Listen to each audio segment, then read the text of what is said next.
जय हिंद दोस्तों, आप सभी का बहुत बहुत स्वागत है मेरे यूट्यूब चैनल पे। आज हम बिहार का जो ज्योग्राफी पार्ट है उसका ये लास्ट क्लास है। मैं आपको बता देना चाहता हूँ कि हमने बिहार ज्योग्राफी पूरी तरीके से कंप्लीट कर लिया है। आज हमारा लास्ट टॉपिक है बिहार में आपदा प्रबंधन। तो चलिए शुरू करते हैं।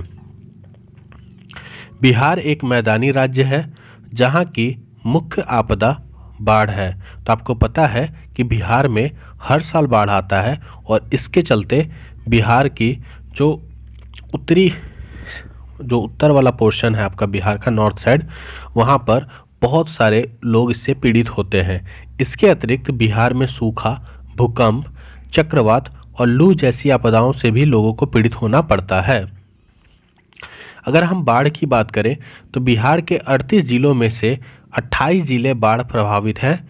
इन 28 जिलों में 15 ऐसे जिले हैं जो अत्यधिक बाढ़ प्रभावित हैं और 13 कम प्रभावित जिले हैं। तो टोटल 38 जिलों में से 28 जिले तो आपके बाढ़ प्रभावित है।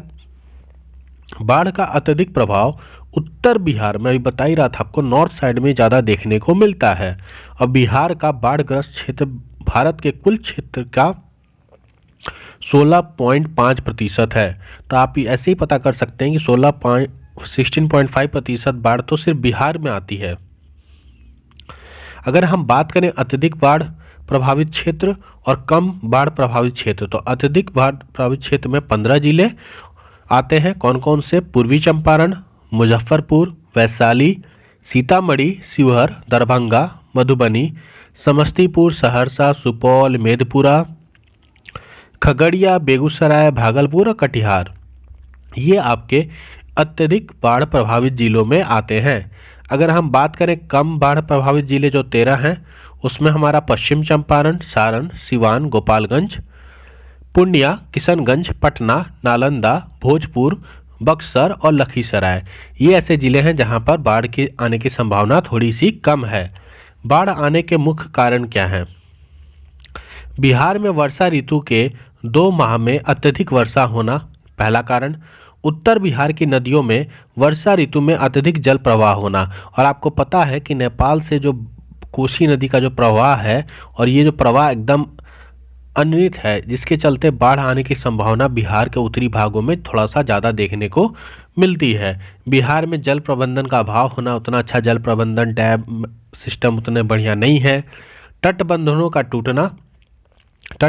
टूटना, जल संग्रहण क्षेत्र में मानव का प्रसार। अब धीरे धीरे जहाँ जहाँ जल संग्रहण क्षेत्र था वहाँ धीरे धीरे फैक्ट्रियाँ बनते जा रही हैं, लोग वहाँ स्थापित होते जा रहे हैं, जिसके कारण भी बाढ़ आने का एक प्रमुख कारण बनता है।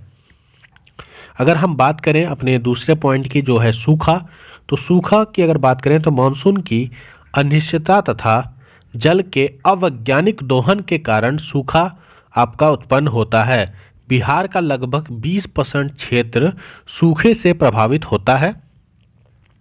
सूखे से प्रभावित होने वाले सबसे प्रमुख जिले हैं औरंगाबाद, गया, आपको पता होना चाहिए गया में सबसे ज़्यादा गर्मी और सबसे ज़्यादा ठंडी भी गया में पड़ती है, नवादा, रोहतास, कैमूर और मुंगेर। तो ये आपके टोटल 6 जिले हैं, औरंगाबाद, गया, नवादा, रोहतास, कैमूर और मुंगेर, जहां पर सूखे से प्रभावित ज़्यादा होते हैं। सूखा नियंत्रण के लिए आधुनिक सिंचाई पद्धति जैसे टपक सिंचाई, फव्वारा सिंचाई आदि का प्रयोग और नहर निर्माण का कार्य किया जाना आवश्यक है। तो हम सिंचाई की पद्धति में जैसे टपक सिंचाई होती है, पानी टिप टिप टिप टिप जो चूता है, फव्वारा करना, इनसे हम चाहेंगे तो सूखा नियंत्रण, मतलब सूखा को थोड़ा सा नियंत्रण किया जा सकता है। अब आते हैं भूकंप। बिहार की भौगोलिक अवस्थिति हिमालय के समीप होने के कारण यहाँ पर भूकंप की संभावना भी जन्म देती हैं। बिहार के अलग अलग क्षेत्रों में भूकंप की संभावना के आधार पर विभिन्न जोनों में बांटा गया है। तो आपको मैं बता दूं, टोटल भूकंप को मापने के लिए 4 जोन होते हैं, 2, 3, 4, 5। तो बिहार में 3 जोन विभाजित किए गए हैं। कौन कौन से? एक एक करके हम तीनों जोन को देखते हैं। सबसे पहला है जोन 5, जो अत्यधिक प्रबलता, मतलब यहाँ पे आने के चांसेस बहुत ज़्यादा होते हैं। किशनगंज, सहरसा, सुपौल, मेदपुरा, मधुबनी, दरभंगा, सीतामढ़ी और अररिया, ये आपके जोन 5 में आते हैं। जोन 4 की अगर मैं बात करूं, जो मध्यम प्रबलता, मतलब यहाँ पे आने के चांसेस थोड़े से मध्यम है, मीडियम है, पटना हो गया, सिवान हो गया, शिवहर हो गया, पश्चिम चंपारण, पूर्वी चंपारण, सारण हो गया, जैसे छपरा, वैशाली हो गया, ये सब क्षेत्र आपका मध्यम जोन 4 में आते हैं। और अगर हम जोन 3 की बात करें, जो निम्न प्रबलता, मतलब यहाँ आने के चांसेस थोड़े से कम है, तो आपका गया, औरंगाबाद, रोहतास, कैमूर, बक्सर, भोजपुर और मुंगेर। तो ये बिहार में 3 जोन में आपका बांटा गया है भूकंप को, और ये 3 हमने यहाँ पर पढ़ लिए। ठीक है, अब बात करते हैं चक्रवात की। तो चक्रवात की अगर हम बात करें, तो बिहार का भौगोलिक रूप से समुद्र तटीय राज्य नहीं है, लेकिन बंगाल की खाड़ी के समीप होने के कारण बिहार में चक्रवात जैसे आपदा भी कभी कभी देखने को मिलता है। बंगाल की खाड़ी से उत्पन्न होने वाला जो चक्रवात पश्चिम बंगाल और झारखंड से होकर बिहार की सीमावर्ती जिलों को प्रभावित करता है। चक्रवात के मुख्य रूप से बिहार के पूर्वी जिले जो हैं, जो झारखंड से टच हैं, जैसे किशनगंज हो गया, पूर्णिया हो गया, भागलपुर हो गया, कटिहार हो गया, अररिया हो गया, ये जिला थोड़ा ज़्यादा प्रभावित होते हैं। चक्रवात में मूसलाधार वर्षा एवं तेज हवाओं से जान माल की क्षति होती है। आगे देखते हैं सेंदाई फ्रेमवर्क और बिहार।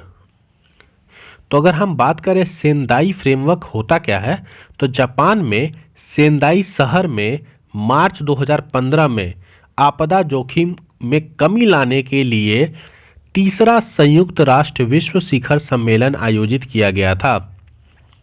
फिर से समझिए, सेंदाई शहर जापान में है और यहाँ मार्च 2015 में आपदा जोखिम में कमी लाने के लिए तीसरा संयुक्त राष्ट्र विश्व शिखर सम्मेलन आयोजित किया गया था। इस सम्मेलन में आपदा जोखिम में कमी लाने के लिए 7 प्रमुख लक्ष्य निर्धारित किए गए हैं और भारत में 1 जून 2016 से सेंदाई फ्रेमवर्क को अपनाया गया। तो भारत में सेंदाई फ्रेमवर्क को कब अपनाया गया? 1 जून 2016 से।